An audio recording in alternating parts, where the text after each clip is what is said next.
kubakira muri kiliziya kugira ngo mutambe urukundo rwanyu. Niyo mpamvu tubahaye umwanya mugari, wibuke ko Imana niyo soko y'urukundo, nimwigane mwisange kuri alitari mutambe urukundo rwanyu.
arayishimira ayigaburira abari bicaye aho abaha n'ifi ko bazishakaga. Bamaze guhaga Yesu abwira abigishwa be, nimurundarunde ibimanyu bisigaye ntihagire ibipfa ubusa. Babishyira hamwe maze buzuza inkangara 12 z'ibimanyu kuri ya migati 5 y'ingano za mushiki byashigajwe n'abari bariye. Abo bantu babonye ikimenyetso Yesu amaze gukora baravuga bati, koko ni ukuri, uyu ni umuhanuzi ugomba kuza, uyu ni wa muhanuzi ugomba kuza mu isi. Yesu rero amenya ko bagiye kuza kumujyana ku mbaraga bakamwimika, arongera kugera ku musozi ari wenyine. Iyo ni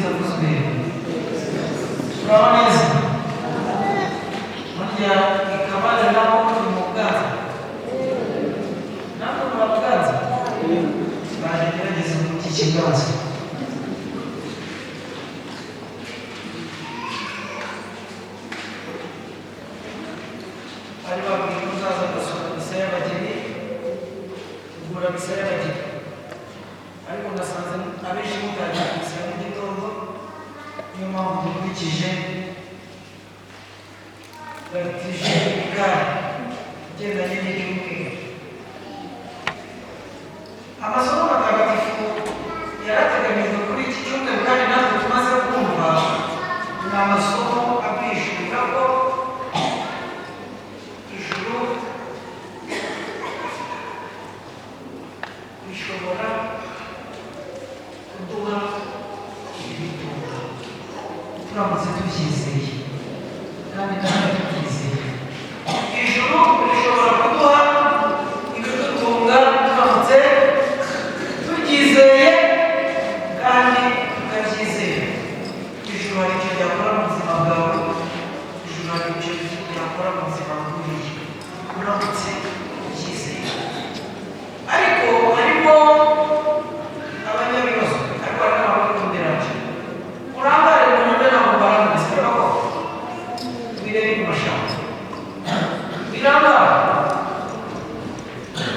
Ndi kubabwira ko ivanjiri tumaze kumva, turabona Filipo na Andereya bafite ibibazo bikomeye, ariko bidakwiye kuba ibibazo. Filipo arareba abantu akumva baramwambika, barimo baje baraducura. Arareba abantu agahita yumva ibyo kurya biraboneke, naho amasamba aramufata icyo kibazo ko iyo ubonye abantu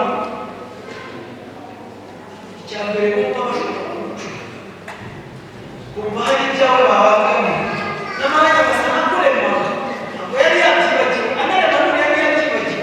Ntabwo Imana yakuremye imbere n'uriya itazi ko uhari, bivuze ngo ibyawe ntabwo ushobora kurya, wabishaka urabishaka, ibyawe bingana ntabwo wabikunyaga.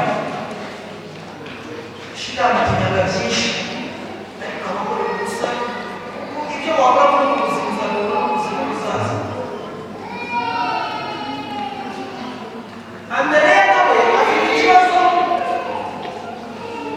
ya suffisance ya resource, arareba ibyo afite akabona ni iki, noneho akajya kure akanareba umuntu waremwe n'Imana akamwita gahunda. Hano hari agahungu gafite amafi 2 n'ibigati 5, kandi aravuga ibyo ngibyo we ntacyo afite. Arakita agahungu gafite ibigati 5, nayo akayibwira, akayivuga akayigeza, akavuga n'uko umuntu yazi iwanyu akavuga ko mwasoza ubugari twese tukabaye cyangwa igishanga n'amugariye. Aragerageza ashaka ukuntu ibyo bigaragara bigaragara nta kigenda, afite ikibazo cy'ihari.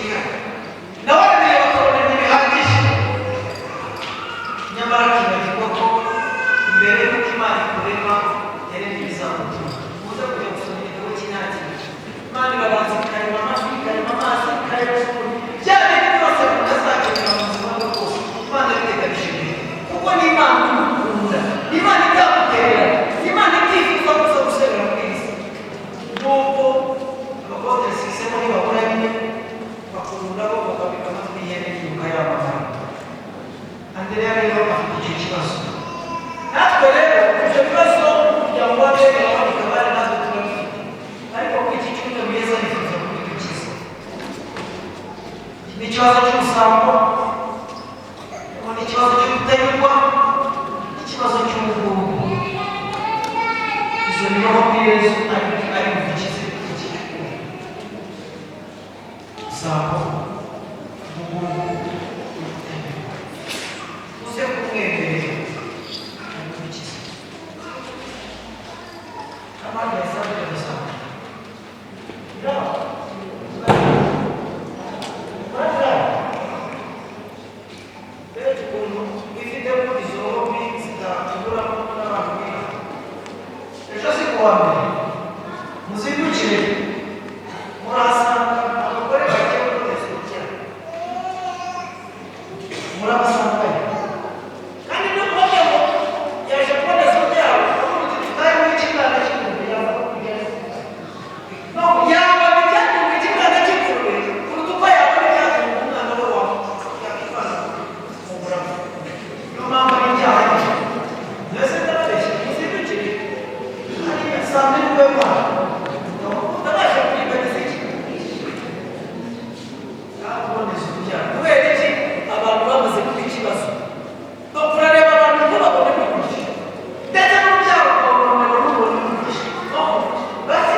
jya wemera ko Imana idatungurwa ibyakugwiririye bihinduka igisingizo cyawe imbere y'Imana.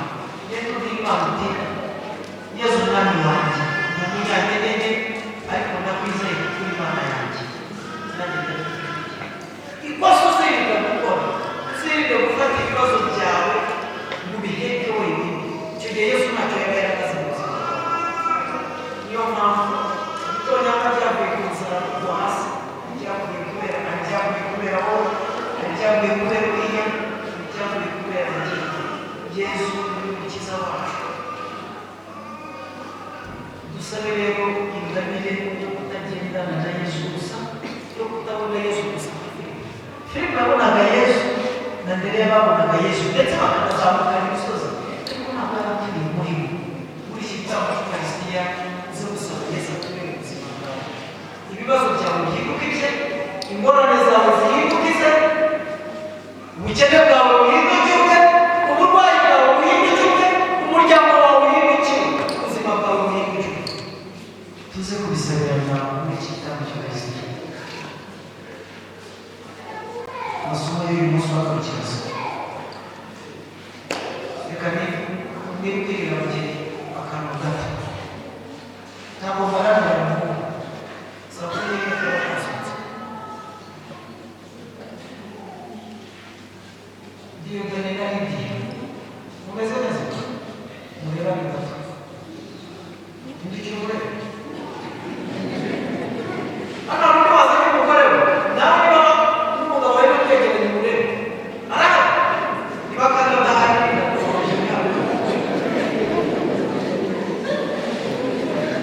Icyo nshaka kubabwira rero,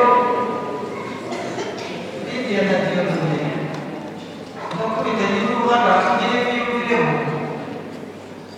n'abandi bafite abagore n'abagabo. Urugo rwawe n'ibintu bitatu. Icya mbere ni urukundo, icya kabiri ni ukwihangana, icya gatatu kubabarira. Ibintu bingahe? Icya mbere ngo ni iki? Icya kabiri? Icya gatatu? Kubabarira. Abantu rero bafite abafasha. Iyi mesaje dutaha ni iyanyu. Umufasha wawe hari ibintu adakora. Umufasha wawe ntacumura. Urabyumva? Abantu bafite abafasha muranyumva? Umufasha ngo ntagira ati? Umufasha ntacumura. Umufasha ntakora icyaha. Umufasha ntafutika. Kandi umufasha ntakosa. Birumvikana? Umufasha ngo ntakora iki? Ntacumura, ntakora icyaha, ntakosa, ntanafutika. Icyo umufasha akora ni iki ngiki. Umufasha agira intege nke. Umufasha agira iki? Umufasha agira intege nke. Nureba umufasha wawe akora amakosa, uzamenye ko utamuhawe utavuga ko utamuhawe ejo. Uzabona kumenya ko wabyanga cyangwa nugureba ukicara ngo dore amakosa y'umugabo wanjye, ukayereka ko kugira ngo ugeze ku byacu, uzamenye ko utamuhawe ejo. Niba wicaye ukareba ukabona umugore wawe afite amafuti, uzamenye ko umugore utamuhawe iki, kubera ko umufasha agira intege nke kandi urahari ushyigikira izo ntege nke. Urahari ushyigikire izo ntege nke. Hejuru y'ibyo byose twari tumaze kuvuga, ibindi mu kanya n'umwanya kuba twikurura barabibabwira. Nimutwikururwa n'ababyeyi koko ufite umutima, baraza kubabwira ko ibyanyu bitagomba kurenga inkuta enye. Muri magambo, ugomba kugira ibanga. Ugomba kugira iki?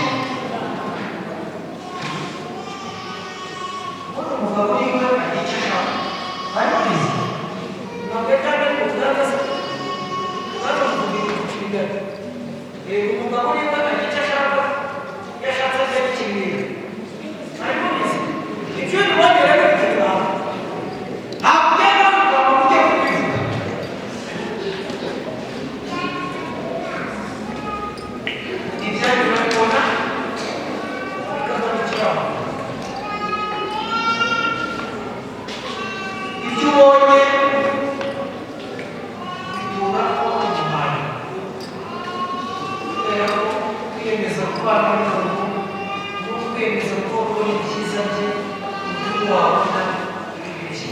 Bavandimwe rero twese dusabirane by'agahebuzo ariko dusabire inyungu ariko nyinshi. Umunsi uri ugasanga umugabo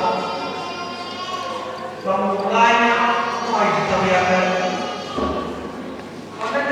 umugabo arashobora gukora disertation ngo yandike paje eshatu, uyu munsi avuga paje 20 z'amafuti y'umugore.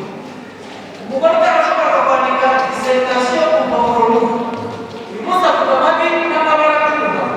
Ibyo bintu rero si byo.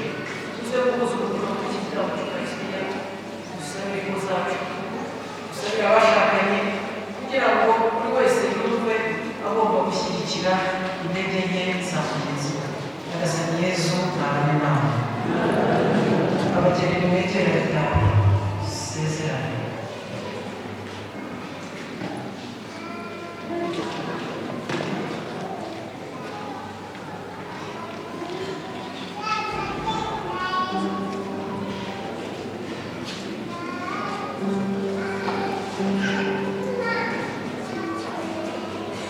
Byerekeye abashakanye, none rero bageni baje mu kiliziya kugira ngo urukundo rwabo rwemerwe n'Imana imbere y'ubusaseridoti no mu ikoraniro ry'abakristo.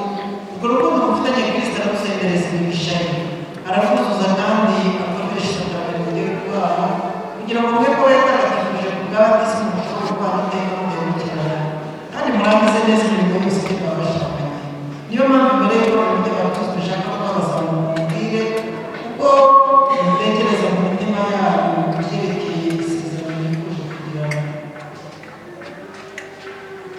muje gusezerana ku bwanyu mutari bagatuka kuvuga ku bandi ni ku bwanyu. Urashaka gusezerana gikristo, muzi ko mugomba gukundana no kubaha mu mibereho yanyu yose mudahemukirana. Ibyo murabizi.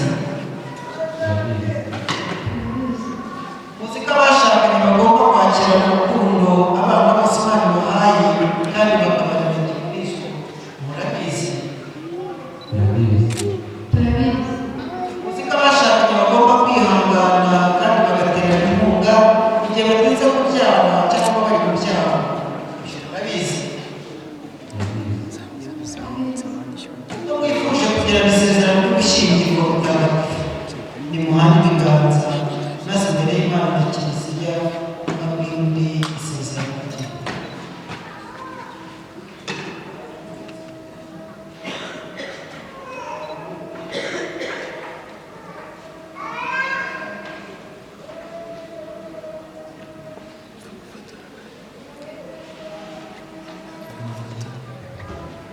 Njyewe dusaba Imana kugira nemeye ko wa Yezu Lidiya mbere umugore kandi musezeranyije ko muzahagurukira mu mibereho yabo ari mu mahoro no mu makuba, waba ubuzima cyangwa urwaye, ku buryo nzagukunda kandi nzakubaha iteka ryose kugera ku Bwana.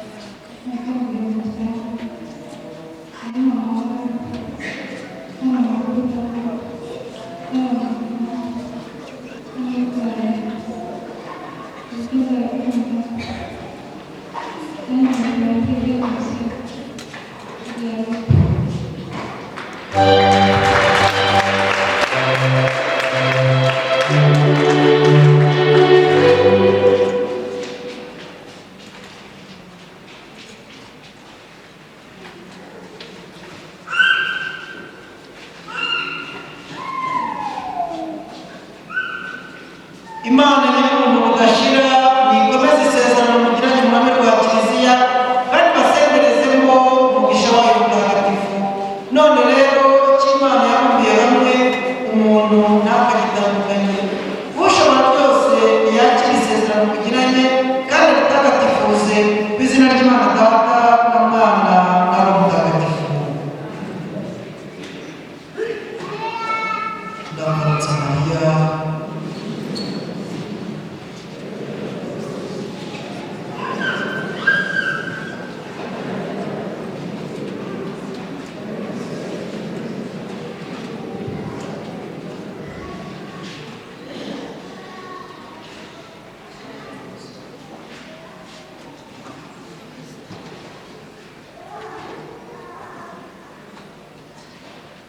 aba bageni bamaze guhabwa isakaramentu ry'ugushyingirwa mutagatifu. Nimucyo bazirikane kugaragaza umubyeyi Bikira Mariya. Ndakuramutsa Mariya,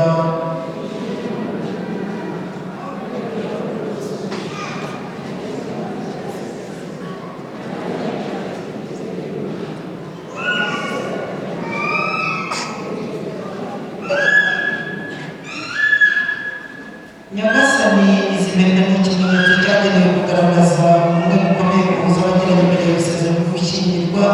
Turakwinginze uzuhe umugisha wawe ku izina ry'Imana Data na Mwana na Roho Mutagatifu, kugira ngo abageni Diyodone na Lidiya bagiye kuzambara bahore bakora ugushaka kwawe ugume mu mahoro yawe, maze bazabane iteka bakundana. Tubigusabye ku bwa Kristo Umwami wacu.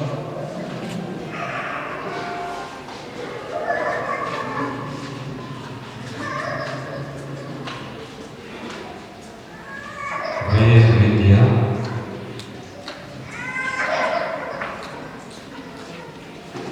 akira umuhanzi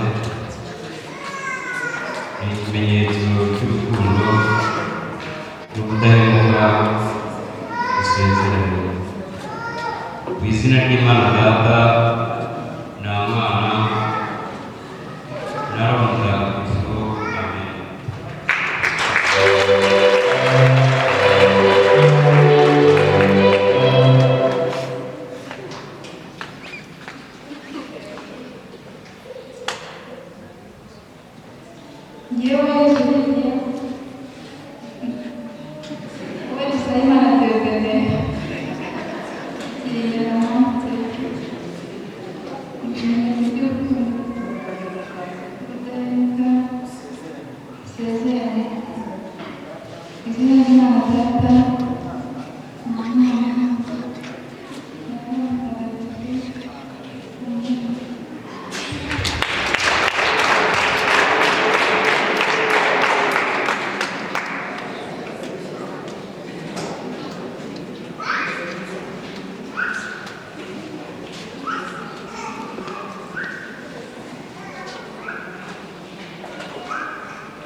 Kristo Yesu avuzwe, twese muhaguruke, urugo tuzirikane, urugo Imana yiremeye, ariko hakenewe isengesho ryawe. Ingabire nyinshi abavandimwe bakeneye kugira ingabire basabire, ubatahane n'ideni, waje ngo basabire bashyigikize Imana. Marene na Pare barabaramburaho ibiganza.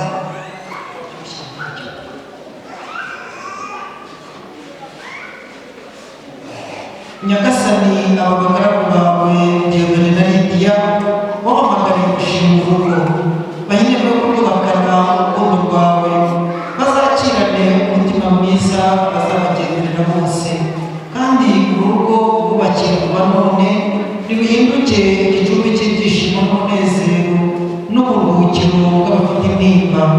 Batoze gufashanya bajya imbere bashyigikiwe nawe, batoze gukora ugushaka kwawe iminsi yose y'ubuzima bwabo, batoze kukugisha inama no kubwisunga mu migambi yabo, batoze kuvugira ibyishimo byabo n'amagorwa yabo, batoze gufasha abana uzabaha kuyoboka. Maze rero Nyagasani, wowe ukunda ubuzima, tugushimiye urukundo wabahaye, kandi tugusabye kurubakomereza. Tubigusabye tubyizeye kubwa Yesu Kristo Umwami wacu.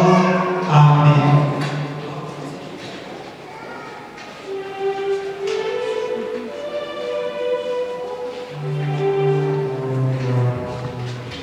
Kristo Yesu avuzwe, abagaragu b'Imana bamaze gushyingirwa, tubahe amashyi y'impundu.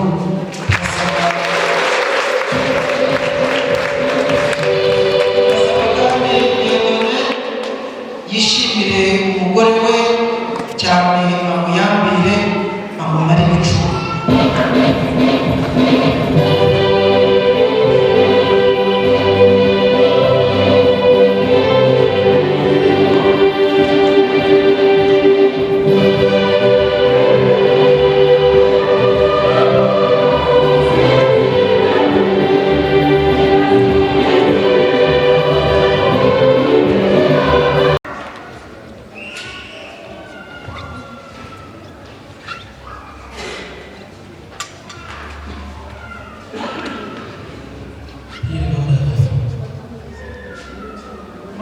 muragira iki mu muryango w'Imana ari wo Kiliziya? Turabasabira batisimu. Naje kubatisha umwana wanyu. Murabona umurimo mwiyemeje wo kumutoza kwemera Kristo Kiliziya yamamaza kugira ngo nakurikize amategeko y'Imana bizatumye ayikunda kandi akunde bagenzi be nk'uko Kristo yabitegekesheje. Mbese murigisha neza umurimo. Namwe nawe mubyeyi wa Kristo, urabona uzafasha ababyeyi b'uyu mwana kurangiza neza umurimo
Gracias.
wambaye kristo. Uyu mwambaro wera umenyesha ubutumwa bwawe. None rero uzagufashwa n'ingero nziza wowe n'abavandimwe n'inshuti n'ababyeyi. Uyu mwambaro uzawugere mu bwami bw'ijuru butandukanye.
yavutse mu buzima bushya maze yitwa umwana w'Imana kandi bityo koko umunsi umwe wo gukomezwa no mutagatifu azamugira umukristo wamye azagira kandi uruhare ku meza y'igitambo cya Nyagasani ari we azaririmbira Imana hamwe n'ikoraniro ayita dawe w'ijuru.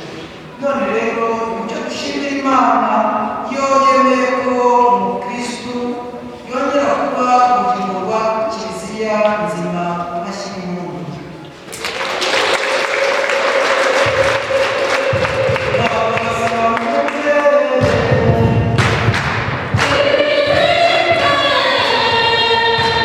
Oh,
iri riyobera rikomeye ryo kwemera.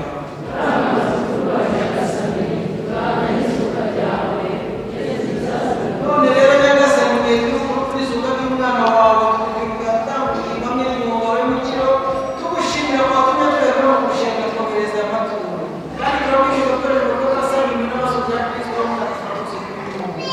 Nyagasani reka izajya ku isi hose, maze tugendere mu rukundo hamwe na papa wacu Francesco, Episkopa Yohani Mariya Vianney n'abatorewe umurimo wa bose.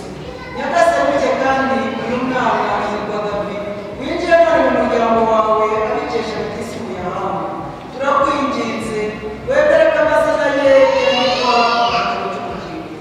Reba n'ubugwaneza aba bageni bacu, Diedone na Lidia bamaze kubasakramento no gushyingirwa. Niwe wabafashije kugera kuri umunsi w'ubukwe bwabo. Wowe kuzagira abantu ko babyifuza, kandi ineza yawe bari kuranga umunezero n'amahoro. Wibuke kandi n'ababyeyi bacu, abavandimwe n'inshuti, abamenyi n'abagore neza, baba bafite kwizera ko kuzazuka hamwe na bose bakora isanzwe ufitiye impuhwe, maze ubakire mu bintu buturukaho. Turakwinjiza muri aka twese tugirire impuhwe, maze tuzashobora kugira umwanya mu bugingo bw'iteka, hamwe na Bikira Mariya umugemurire w'Imana, Yosefu mutagatifu, intumwa zawe ntagatifu, abatagatifu duhimbaza none, n'abandi batagatifu bose bakoze ijuru ryenge gusimburana. Ubwo noneho tuzagusubiza tukuranga kuri Yesu Kristo, umwana wawe. Dawe Mana ishobora byose, ukora byose n'ibyiza byose, ugushyikirizwa na Kristo, ugahabwa hamwe nawe, ukaberwa muri twe mu bw'abana bibiye urabisigara. Ubwo twebwe n'umukiza n'amagara bitwigisha kugira ibintu bwacu bwawe.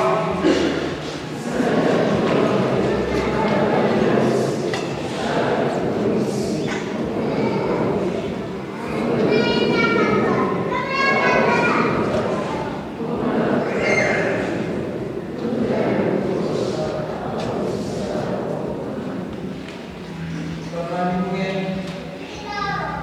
mureke duhuze umutima dusabire abageni bacu, Nyagasani abasesekaze umugisha baca bugufi.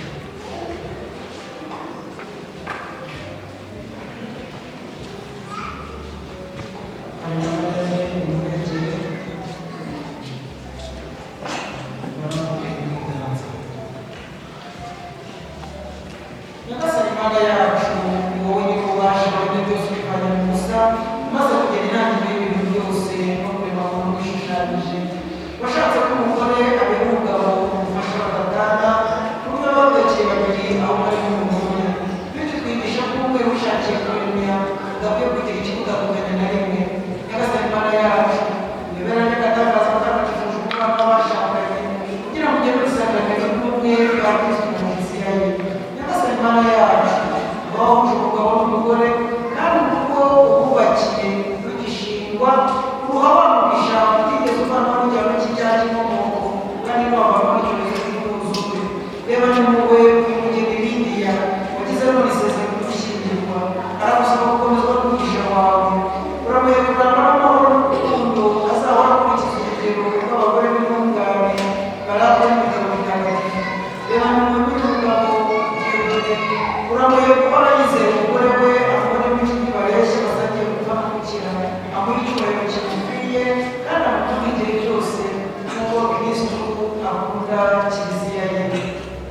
None rero Nyagasani turakwinginze abagore bake bawe, Diedone na Lidia, ubahe kwemera kutajegajega no gukomera mu mategeko yawe, kandi uko basanga ikiryango kimwe, we kurangwa n'imigenzereze myiza, ivanjiri bayigira inkingi y'urugo rwabo, maze mu maso ya bose babere Kristo abamenya kuri.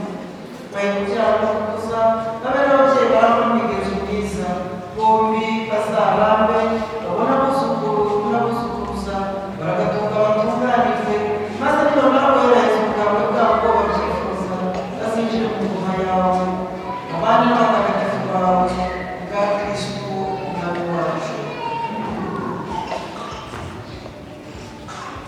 Nyagasani Yesu Kristo wabwiye umaze tugasabira amahoro yawe bize ku byaha byacu, ahubwo twe kwemera kwa Kiliziya yawe maze kuzacu kwemera kwa Nyir'ubumwe bumwe, ubaho ugategeka iteka ryose. Gira iteka ubona Nyagasani. Urukundo rwa Kristo nitwifuza.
every day.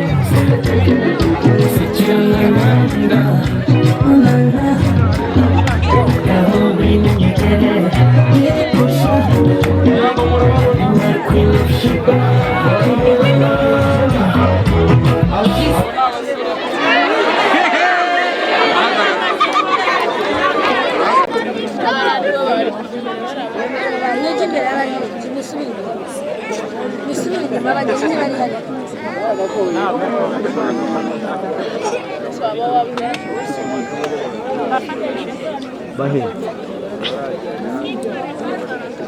Aha, reka nsabe Lydia na Bwana buri muntu afata icyo kirahure niba gufasha icyo kirabyo nshuti yanjye Marene dufashe icyo kirabyo aho ngaho urwo rurabo rwose rufate gatoya maze aha ngaho mubanze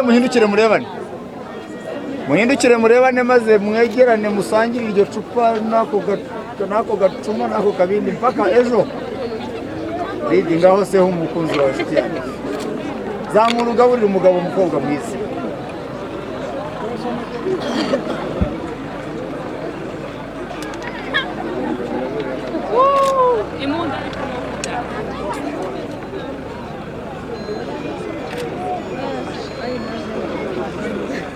aha utyo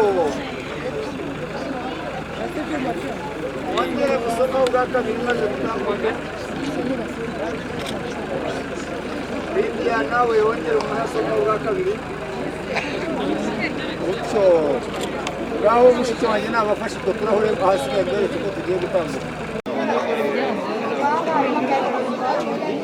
nyamuna ni mucunguzi w'undi mwete ndashaka kubona icyo gikorwa aho ngaho cyihutisha uzavuga neza n'ikoranabuhanga riba ryajya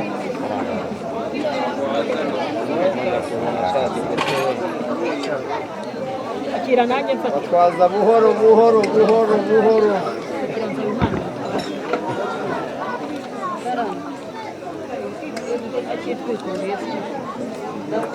dusa Imana tishirira tureka kwiki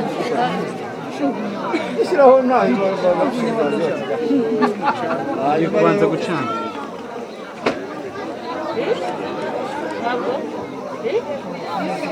bagiye gucana babanze bateke turebe ukuntu bigenda Imana ndakubonye uracana ariko mwanga amahoro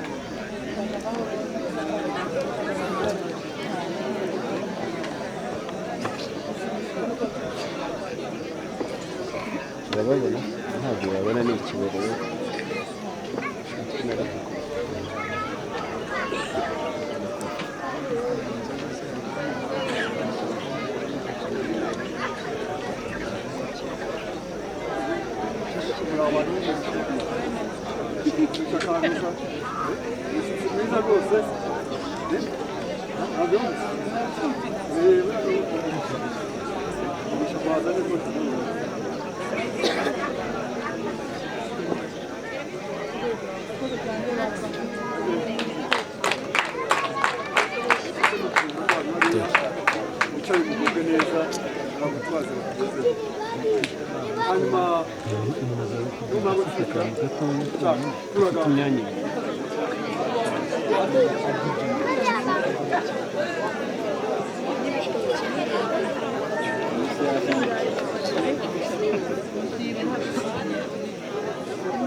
reka nongere mbasabe duhuze ibiganza dukoma amashyi arenze kuri ayo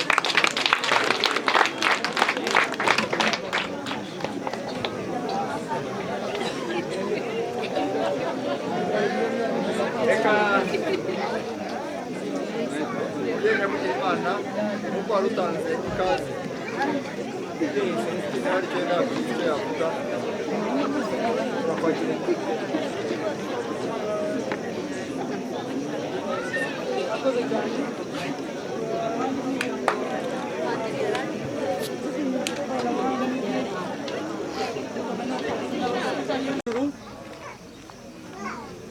kuko si Lydia gusa ubu ngubu na mugenzi we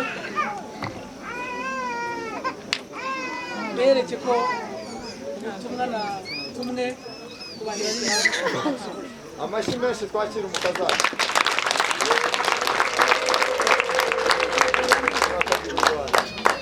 Dieu banza ari wowe umfasha niba ibyo mvuze ari byo umuhobere hanyuma unasuhuza abantu bose biranga. natwe dushimire twese impande zombi duhuze ibiganza dukomere kugira ngo rero umukuru ari umwana wawe kandi nyiramaso yereka bike birinda akirinda. Bavandimwe rero ndagira ngo ubutumwa bwa kabiri bwerekeze hariya mu kitabaho. Bana bacu ntabwo ntibaze kubabeshya ngo imihini myinshi cyangwa itera amabanga. Abo ni ba bandi batazi kubaza ngo banasigire, batazi gutegura iyo mihini ubundi itera mureke twumve dusaba Imana akeneye kumva izo mpanuro ndetse n'arindi abandi duceceke dutega amatwi. icy'ingenzi kirimo mwari abana mu minsi yashize, uyu munsi turabataramiye kubera ko mwaguzanye ni ugukomeza kubaba hafi. Ubuzima mutangiye tukabubaherekezamo, n'ubundi nta mwana ukura ababyeyi kandi dukomere rero kuba abana bakuru, abana bazi kwibwiriza, mwatojwe umuco muwukomereho, hanyuma natwe tubari inyuma kugira ngo dukomeze tubashyigikire. Kandi muramenye nihagira igituma wateba uburyo bumwe cyangwa ubundi, turahari nyine, turahari kugira ngo dukomeze tubabe hafi. Tubasabire rero umugisha ku Mana, urugo rwanyu ruzabe ruhire, rugendwe, rubyare, ruroroke, rukuze, rutume Imana ariyo ibarinda.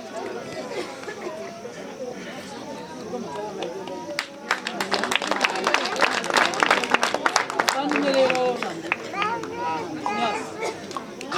ndabizi neza ko ntabwo twarekeye inshingano zikuze, ahubwo inshingano tugiye kuzifatanya mu buryo bumwe cyangwa ubundi. Lydia ntabwo mvuze ko aje mu muco mushya, ahubwo aje mu muco asanzwe azi, ariko rimwe na rimwe yaba ataratora nyine. Ukabona rero hari icyo yaba ataratora, ntibizabitete cyangwa ngo bibe ikindi kibazo, uramenye uzajya kuri hakiri kare urebe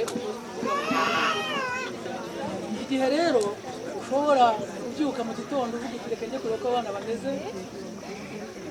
Ndagira ngo nanone ntange ubundi butumwa bw'umuryango.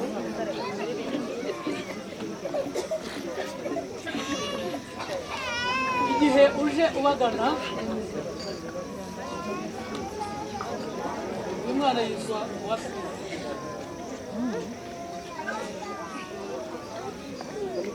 Ubu kugira ngo simvuze ko muhese umugeni, ahubwo ni ukugira ngo abe amumenyereza kubasha kumenyera neza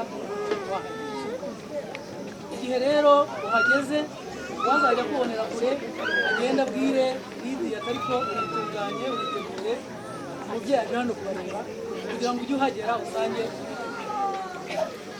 rero iyi ntumwa ugiye kujya wisubiza kugira ngo ukurikirane neza urimo kureba ku rugo rw'abana.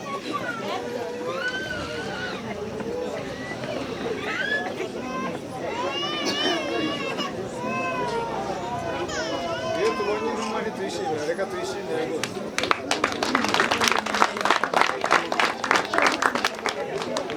Muri make uzajya umutuma ndetse n'ijwi ryawe ugutwi kwe, hanyuma n'abatumire. Hanyuma rero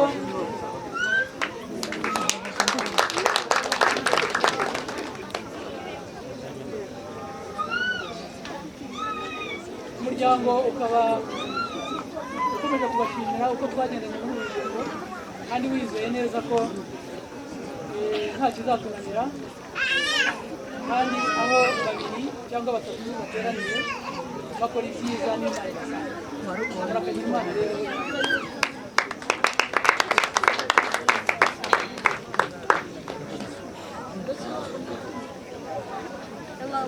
Barakoze kumva ijambo ryiza ry'umusaza kugira ngo bakwakire.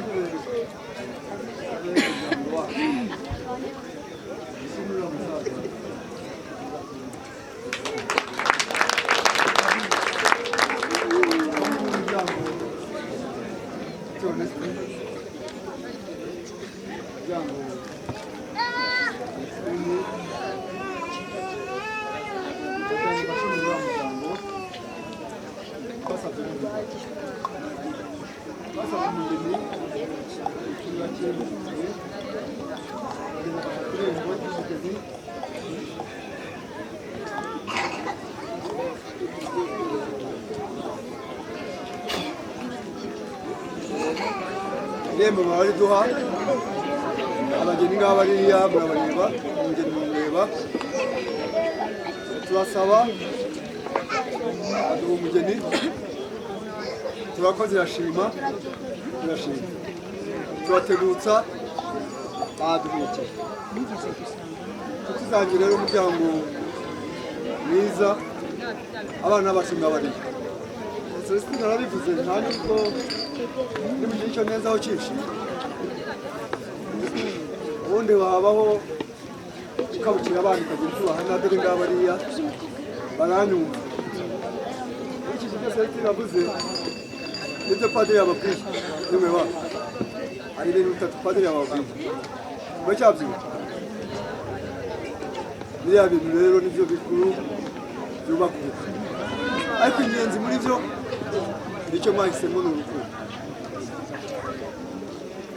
ntabwo tugiye kubatongera ngo bimugire gutya koroherana gukundana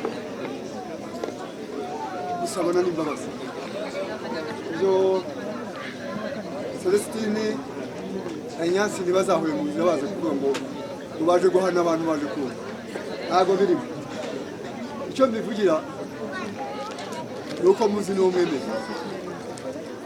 uzaba n'igikiza uzakunda Imana na Yesu izabaha byose bishoboka mu bibone mukorere muri Yesu kugira ngo mubone ibibatunga n'ibibatunganira bibe byiza mwabaye umwe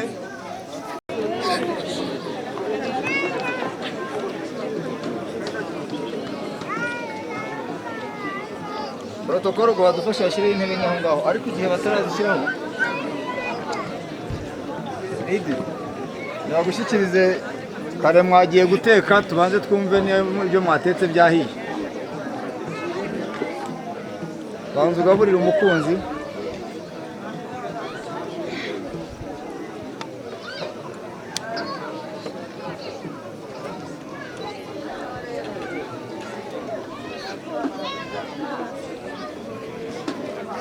nyarutsa nyamuna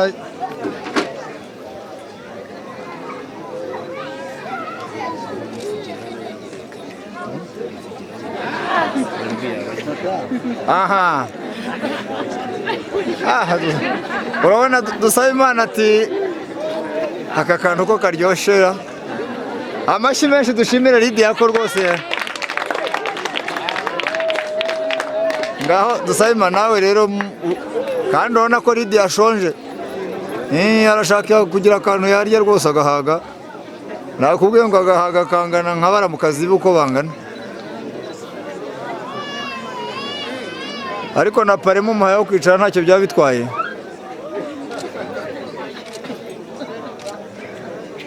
abantu bahaye igituma badatwoma amashyura ntibabirebara reka duhuze ibiganza dushimira none dusaba Imana ati ndamugaburira mpaka haze yewe ntusheri buretse mbanze mire naka aha utyo twongere tubashimire cyane rwose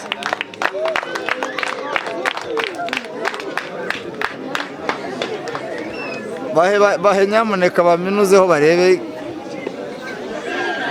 akubwiye ngo Lydia baguhe ushyikiri uha umugabo icyo kunywa ataza gusepfura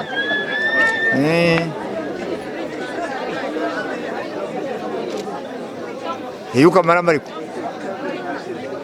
iyo ukamaramo ntacyo byari bitware rwose maze dusabe ukagotomere gashiremo utyo aha rero muraza kutwihanganira reka mbasabe baterera intebe hariya kubera impamvu y'ukuntu ahantu hameze nuko mura hatagaragara badufashe babaho ibyicaro aho ngaho badufashe kuko kujya kugabura no kuzenguruka ahantu tutaza kwiteza ibibazo bya za nkweto ahasigaye ababishinzwe imperekeza badufashe bagaburire ababyeyi impande zombi ubwo kandi uko bajya kugabura ngiye gusaba abantu bafite impano bose imperekeza nizo nasabye maids mwagejuru banyuma babahe babiri hano uruhande rumwe babiri uruhande rundi umukobwa n'umuhungu barababaye. Nk'uko twatangiye kare mbabwira, ndagira ngo nsabe abantu bafite impano babe bitegura, ariko mbere yo gutanga mbere yuko twateguzaga abafite impano, ariko tunifuza ko hari impano hariya dusaba Imana yageneye we na Lydia, bageneye mama wa Lydia, muyibashyikirize. Ni impano nziza cyane, ibashyikirize nyamuna, bagende bashimira ababyeyi, kuko ntago natinyisha mama Lydia kubera impamvu z'amafoto ko atameze neza. Mwadufasha mukaza hano. Mama wa Lydia, aha niho urumuri rugaragara neza, ntago bipfa guhindagurika. Ubwo nanone ndaza gusaba na mama na rwa rumuri narwo rwikubise hasi.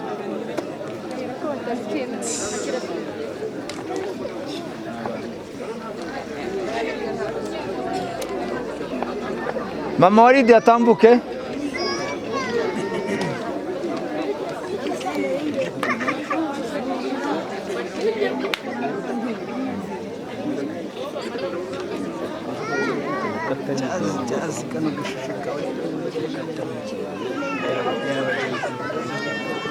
Igihe mama wa Lydia arimo gutinda, nagira ngo nsabe noneho mama wa Dusabimana ajye juru, atambuke aze nawe bamushyikiriza impano.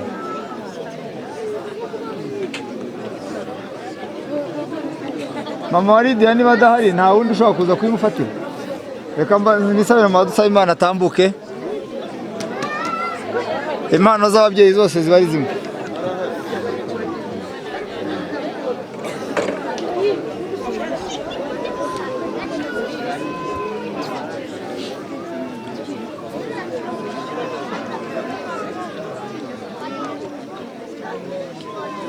Bashyikirize impano, mwese mufateho.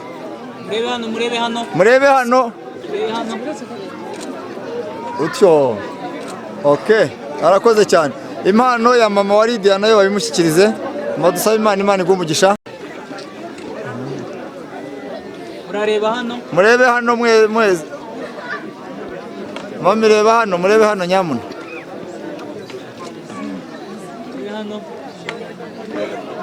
Utyo. Murakoze cyane. Reka dushimire abadafite imbogamizi, mudufashe mukome mu mashyi, dushimire ko bashimiye ababyeyi babo rwose. Hanyuma nimuca akabogi mwe muruhutse, ariko cyane Lydia ariwe uzajya uruhuka cyane. Nanone nagira ngo nsabe impano ababyeyi nk'uko tubahereyeho, ni nabo bagiye kubanza gutanga impano. Nagira ngo nsabe mama wa Lydia impano bateguye, impano y'ababyeyi. Bati igihe bari aho ngaho vure tube twifotoza.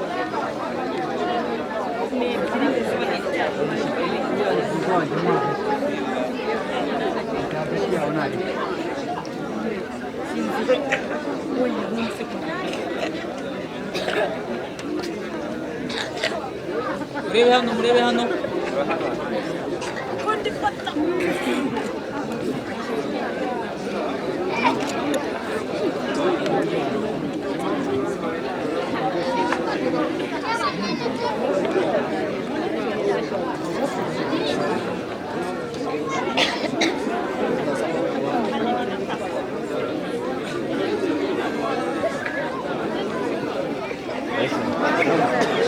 Manuel, ukeneye hano ukankorera mu ngata nyamuna. Tugira hino nkwereke.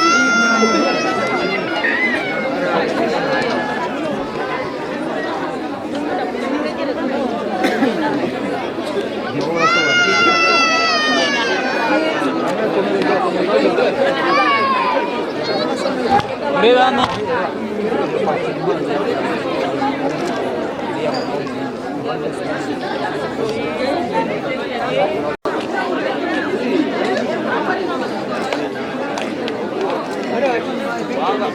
hanyuma ngira ngo ibyo twari twumvise bariya baba batanze impano nibarasoza nibwo turi bwakire impano bihutishije.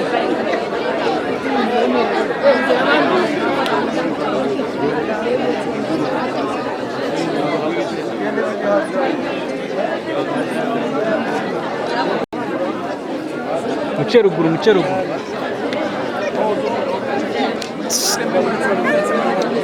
twagiye hanyuma barakoze bihutishije reka ababyeyi bariya bubakiye abana mu buryo bwo kubaha impano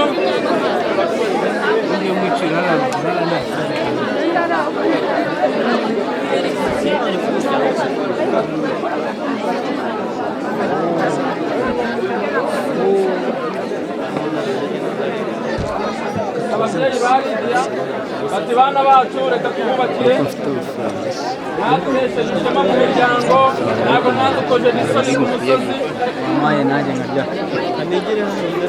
kandi Imana izamubakire muzabyare barakoze cyane hanyuma tugiye kwakira ababyeyi ba Dieudonné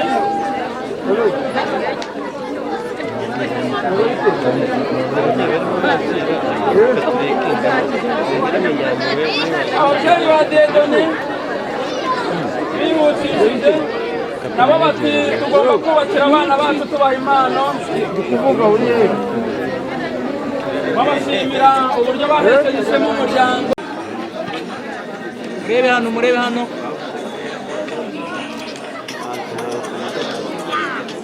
yego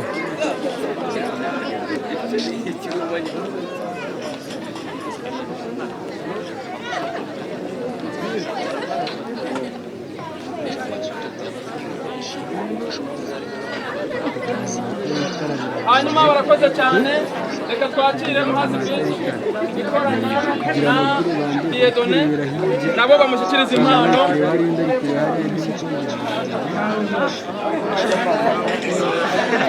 bati mungu wacu rwose turagushyigikiye ibyishimo byinshi cyane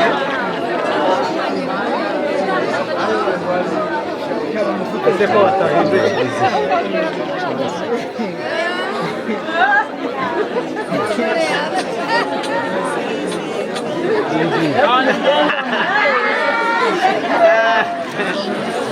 umuhungu nawe ati nanjye Dieudonné inshuti yanjye nanjye agafoto karakenewe arakoze cyane hanyuma muhazi bwinshi natwe tugatanga impano ivuye ku mutima impano y'ibyishimo umunsi mwiza wa Dieudonné na Lydia hanyuma reka twakire twihutishije famille nkuru nziza bifuje kubakira Dieudonné na Lydia bihutishije bati bana beza ni ukuri mwabaye abana beza twarabatumaga mukagenda ntabwo mwadukojeje isoni inama twabagiriye mwarazikurikije iyi ni impano tubahaye ivuye ku mutima barakoze cyane bihutishije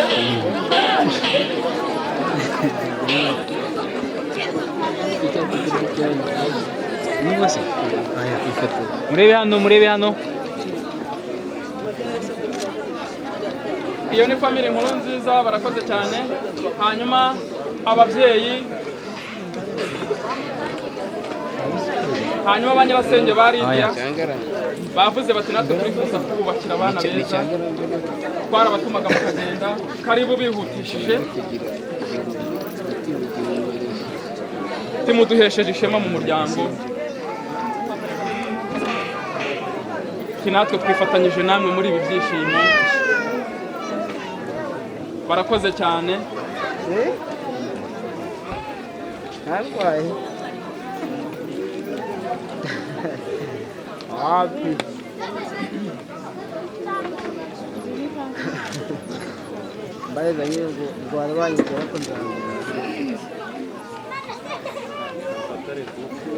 hanyuma barakoze cyane abo bari ba nyirasenge ba Lydia n'ibyishimo byinshi bati umwana wacu urakoze ni ukuri hanyuma reka twakire famille murumuna wa Dieudonné umuvandimwe we umugwa mu ntege ati ni ukuri mukuru wanjye ndanezerewe kuri uyu munsi murebe hano barakoze cyane famille Mbarubukeye barakoze cyane reka twakire bacumbi cyangwa ku gicumbi cy'abana bacu. Ejo ntazagira azahanyura kandi ntazi ko ariho ku icumbi, kandi ku icumbi ari igicumbi cy'aho umuryango mushya ucumbitse. Hano uko kuhacumbika ngo nihuba niho ugiye kuremya no kuremera kugira ngo tujye tuhasanga. Nagusabaga rero ko wanyemerera twabajya imbere twabaherekeza, ibyo ni wowe wabigena, ariko tukagera aho hantu.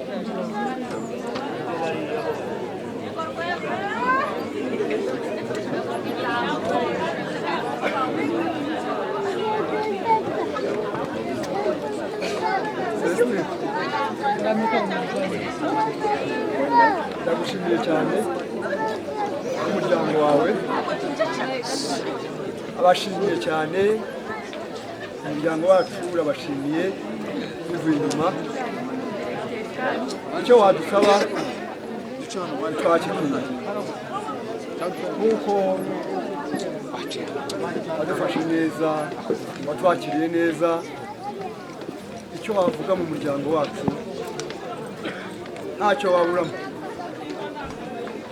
Ugira uti twagenda mbere, twagenda uko njyewe uri bugene, reka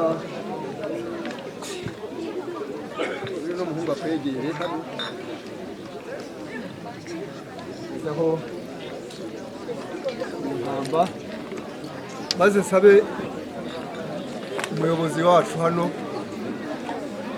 ntabwo mwemerera kugenda mbere y'abana, abwira abana bahaguruke bajya imbere, hanyuma ujye mu bitaro igicumbi cyabo kwegereye. Maze rero inshuti yanjye nta kintu abana umurongo banyuramo, ariko byiza umuryango wawe ushatse wakora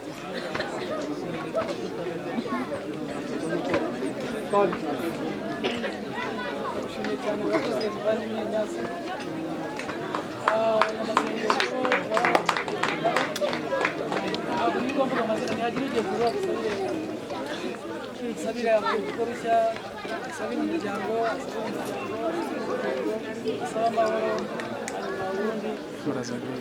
herekeze umukwe n'umugeni, hanyuma atwerekeye aho bagiye gukomeza atazabaza kandi cyangwa abaririza kandi adakwiye kubaza cyangwa abaririza.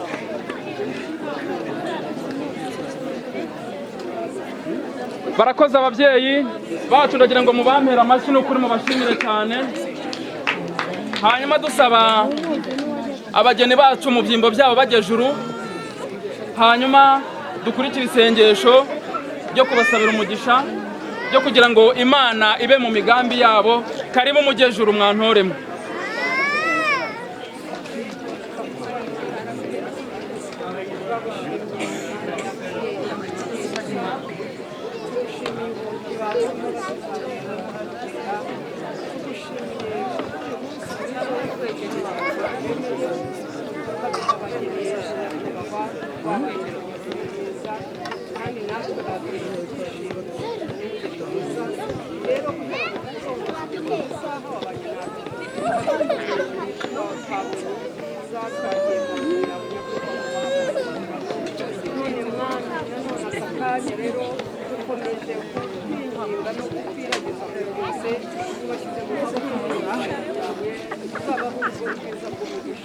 uzabane nabo ibihe byose, uzabagira inama buri munsi no kugusana. Natwe rero nyiri ibihe byose tugiye kujya mu mago yacu gusumba byose, uko waturagiye utuzana ukomeze kuturinda no kutugezayo amahoro, abasigaye basigarane nawe kugira ngo izina ryawe rikomeze gushimwa na nzima. Urakoze twifashije twiringiye amashyi ku Mana. Hanyuma dusaba abageni bacu aho bari batera intambwe ku yindi, nk'uko ababyeyi babyifuje tugana ku rugo rushya rw'abageni. Karibu intambwe ku yindi. Imana ibaha umugisha kandi Imana igumye kubashyigikira mu migambi mufite. Mugire itarari murirebe.